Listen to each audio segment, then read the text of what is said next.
I'm going to talk now about preparing your statement. You'll hear that word used a lot in advice and in documents about asylum, but what does it actually mean? A statement is just a written document with your story in it, starting from when you were a child all the way through to now and looking to the future and what's going to happen to you. And that's your asylum statement.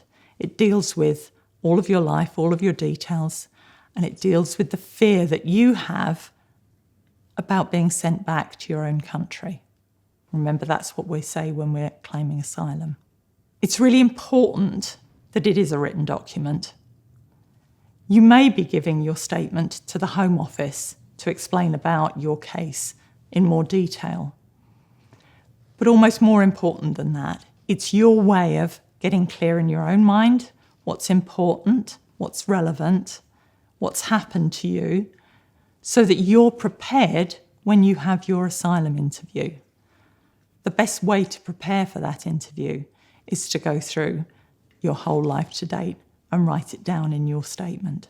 When you write your statement, and hopefully you'll be writing it with the help of your lawyer, you need to be as open as possible.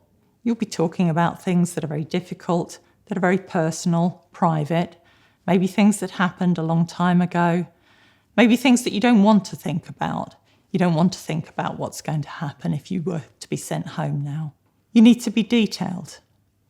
You need to explain what happened, how it happened, why it happened, and you need to be explaining at every stage how you felt about things. And all those things are really important because if someone's going to believe you when you tell your story, it has to be your story in detail. Your asylum case is going to be decided by a Home Office official. And in order to take that decision, they're going to have to understand what it means to be you and to live your life and to believe you that you're telling the truth. So it's really important that your statement sets out all that information so that they can understand what it is to live your life in your country. So what format do we use for this? It can be very simple. It has to be written, and you need to start at the beginning. And start with the easy things like who you are, where you were born, who your family is, where you went to school, whether you worked when you were in your own country. The nice, simple biographical details. Those things you get down on paper and it makes it easy because you've then started. And then you're going to get into more detail about the things that are relevant to why you need to get asylum in the United Kingdom.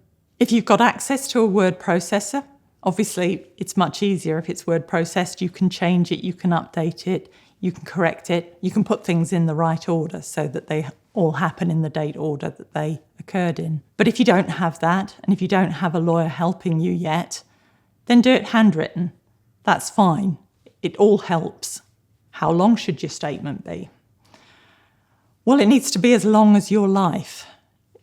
You're telling your life story and you're explaining your sexual orientation or your gender identity. That's something really personal and really difficult to talk about. And so the chances are that statement's going to be quite long. If it's really short, then you haven't probably put in enough detail. The statement's probably going to need to end up being in English, but if that isn't your first language, or if you're not confident about writing or speaking in English, then start off doing the preparation work in your own language, because it'll help you later when you're explaining yourself through an interpreter or when your English is better.